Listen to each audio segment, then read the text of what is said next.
খুশি না, ফল কিয়ামত পর্যন্ত ধরে থাকবে তারপরেও আমি খুশি না। এরা বন্ধু, আল্লাহর নবী ডাক দেয় গাছরে, তাহলে কি করলে খুশি হইবা তুমি? তোমার মুখ থেকে বলো কি চাও? আল্লাহ নবীর সামনে গাছটা ডাক দেয়, নবী গো,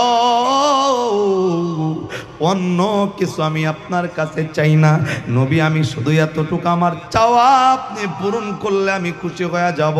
চাওয়াটা হলো এই, নবী এতদিন আপনার সংস্পর্শে যেমন আপনার সাথে ছিলাম, আমি চাই সারাটা জিন্দিগি অনন্তকাল আপনি নবীর একই সাথে একই জায়গায় থাকতে জবান বন্ধ নয় আর একবার আওয়াজ করে সুবহানাল্লাহ।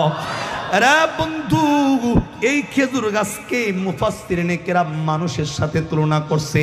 যদি বলেন কেন, এরে জরুনের মানুষ তাকায় দেখবেন, মানুষের একটা হাত কাইটা ফেললে মানুষ মরে না, দুইটা হাত অ্যাক্সিডেন্টে নষ্ট হয়ে গেলে মানুষ মরে না, দুইটা পা না থাকলেও মানুষ মরে না। মানুষের শরীরে মাথা থাকবে যতক্ষণ মানুষ যেমন জীবিত থাকে ততক্ষণ, ঠিক এমনি খেজুর গাছের ডালপালা ছাড়তে ছাড়তে মাথার ডালটা রাখতে খেজুর গাছ মরে না। এরে বন্ধু, নিয়ামত, এই রস নামক নিয়ামত খাওয়ার জন্য বান্দা খেজুর গাছ কাইটা কইটা বাঁকা বাঁকা করে ফেলায়, তারপরেও খেজুর গাছ মাথা থাকার কারণে মরে না।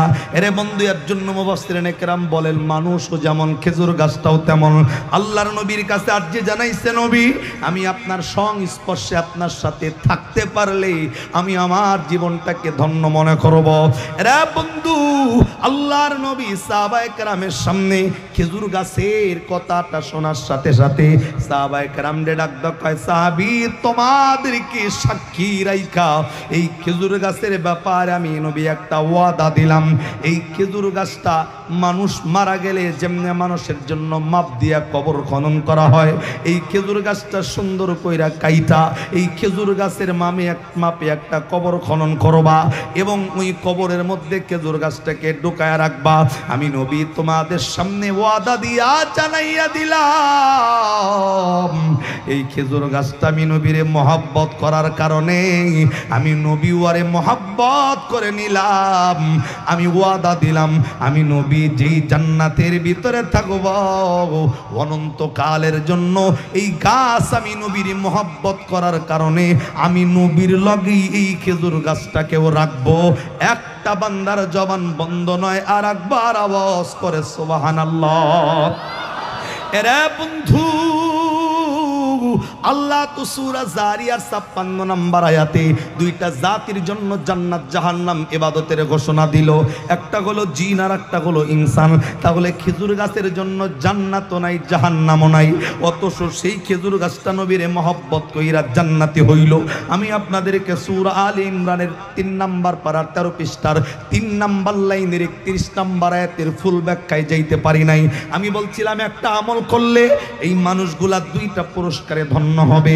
আল্লাহ ডাক দকায় ফাত্তাবিউন করবে যারা, আল্লাহ ডাক দকায় আমি আল্লাহরে পেয়ে যাবে তারা, আর আমি আল্লাহরে যারা পেয়ে যাবে ওয়াগফির লাকুম যুনুবাকুম আল্লাহু গফুরুর রহিম, ওই বান্দা বান্দের तमाम জিন্দেগীর সব অপরাধগুলো মাফ কইরা দিয়া আল্লাহ ডাক দকায় ওই বান্দা বান্দিকে আমি আল্লাহ রহমতের কোলে তুলে নিব। জবান বন্ধ আর একবার সুবহানাল্লাহ। এরা জরুনের ভাইরা, আমি বলতে চাই যেই খেজুর গাছ নবীরে মহব্বত কইরা জান্নাতি হইছে, কেননা তার জন্য কোনো ইবাদত ছিল না। আপনার আমার জন্য এক নম্বরে হচ্ছে নবীর আদর্শ মাইনা। নবীকে মহব্বত করলে নবীর লগে খেজুর গাছ জান্নাতে যাইতে পারলে আপনার আমার নবীর লগে জান্নাতে যাওয়ার চান্স আছে না নাই? আরে বন্ধু, এক আমল, সেই আমলটার নাম হইল ফাত্তাবিউন, মানে নবী যেমনে চলছে এমনে চলা, নবী যেমনে চলতে বলেছেন অমনে চলা, নবী যেটা ছাড়তে বলেছেন এমনি ওটা ছাড়া। আল্লাহর নবী ডাক দেয়, আমি আল্লাহ ডাক দেয় আমি নবীর আদর্শ যারা মেনে নিবি মানুষগুলা দুনিয়া এবং আখিরাতের ময়দানে কামিয়াবি হয়ে যাবে। এরা জরুনের ভাইরা, ওই নবীর আদর্শ মানলে যদি দুনিয়া আখিরাতের ময়দানে কামিয়াবি হওয়া যায়, আওয়াজ করে বলতে হবে ওই নবীর আদর্শ মানতে রাজি আছি না নাই? তিনজন কায় আছে, আওয়াজ করে বলেন আছি না নাই? হাত তোলেন, সোজা সোজা সোজা সোজা সোজা, তাকবীর, নারায়ে তাকবীর, নারায়ে তাকবীর। হাত নামাইতে কই নাই, যেই নবীকে মহব্বত করে ইবাদত না থাকার কারণে শুধু মহব্বত দিয়া খেজুর গাছ নবীর লগে জান্নাতি হইছে। আপনার আমার জন্য যেহেতু ওই নবীর ইত্তেবা মেনে নবীর লগে জান্নাতে যাওয়া লাগবে, আজকের পর থেকে সেই নবীওয়ালা ইবাদত করে নবীর লগে জান্নাতে যাওয়ার ইচ্ছা আপনার আমার অন্তরে আছে না নাই? চিল্লায় বলেন আছে না নাই? আল্লাহর একটা ডাক দেন আল্লাহ, মায়া করে জান্নাতের আশায় ডাক দেন না আল্লাহ। আজকের এই মাহফিল কবুল করে, আজকের এই হাত আল্লাহ তুমি কবুল করে কিয়ামতের ময়দানে ওই নবীর লগে আমাদেরকে জান্নাতের মেহমান বানায় দিও। একটা বান্দার জবান বন্ধ থাকবে না, চিল্লায় আমিন বলেন, আরো জোরে বলেন আমিন বলেন। হাত নামায়েন না, নামায়েন না, উড়ান উড়ান উড়ান। আমি যতক্ষণ আছি আপনারা কি আমার লগে আছেন না নাই? জোরে বলেন আছেন না নাই? আমার লগে যারা শেষ পর্যন্ত আছেন শুধু তারা হাত নামাবেন, আর যারা এখন চলে যাবেন হেরে হাত উঁচা করে রাখবেন। ইয়ো এটা কি কয় ও চাই রয়েছে বুঝ তাই একজন তো ভাবা গেছে ও যাবো না, কিন্তু বই রয়েছে এমনি।